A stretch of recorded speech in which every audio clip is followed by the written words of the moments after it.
C. Leiva, and my wife, Jeanette C. Leiva, the senior pastors of Harvest House Family Church, and the lead pastors of Kingdom Advance Network under the Life Network. We are one of the many pastors here in Davao City under the leadership and mentorship of Bishop Tatay Herdy Montes.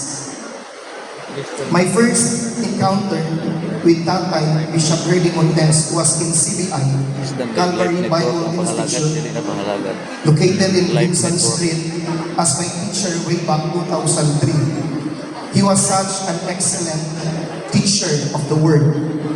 Since then, I desired to be connected to his life and leadership. Our good God granted the desire of my heart. Time came that I became one of his disciples, and to call him as my discipler is such an honor. Then he became my mentor in the G12 vision. He became my spiritual father, a tatay, not just in the vision, but in my spiritual life and the whole Harvest House Family Church community and the Kingdom Advance Network and many of the Davao City 2nd District Ministerial Fellowship pastors. As many have said, so much with our dear Tatay, let me share to you my precious moments and last moment with Tatay.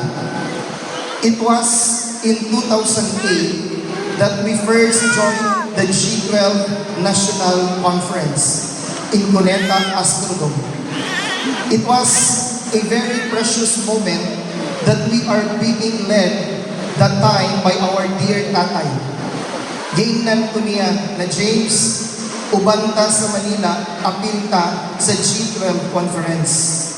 Alanganin ko at first, kay wala kabayang yun to, nakaadto ko Manila, pero kay tungod si Tatay ang nag-request, say yes ko sa iyaha. And upon arriving Manila, Tatay, with an Australian missionary, I think his name was Jeff.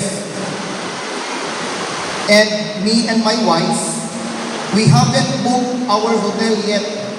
So we just followed his lead until we came to a color red hotel. And then he said, "Diri na ta James, kay kadto na time, dugay nagyud ayo mi og pinagtasay, guyod-guyod sa among dako kayo nga malita, saka og kanaog sa mga tag-as kaayo nga mga overpass, kay dili pagyud pwede mo tabo bisan asa. Abog og init pagyud kaayo." Our amazement, the time we entered the hotel, all the staff watched us seriously, and most especially to Tatay Herdy with a male foreigner beside him. We were given a queue number and asked us to sit in an area partially enclosed with a glass cubicle, and with my curiosity, natingala kung anong paris-paris man ang sa uban cubicle. Paris-paris ang sa uban cubicle. Unyang gunit na mga priority number. So indeed, our numbers were being called. So ako medyo nagduda na ko sa akong nasudlan nga hotel, But no choice, kay sunod-sunod man ming Tatay. So we stayed that night there and spent the whole night sleeping at that hotel. Pagkabuntag, pagkaugma, ana pa si Tatay sa akoa. Buguya James, uy. Short time hotel man din niya itong nasudlan. Dito bag na po ito kay Tatay. Mauni ay tay natamis kaayo sa inyuhan duha ni Jeff ang mga staff pagsunod nato kagahapon. Sa Sugo Hotel man di ay minanulod. Anak pa Tatay, mamalhin na James. So we transferred to Kabayan Hotel. The in-between of our time with Tatay is wonderful history Apil man mi sa kanang tay, pasigitan mi sa imuhang schedule kay kabalo mi tay, nga busy kayo na.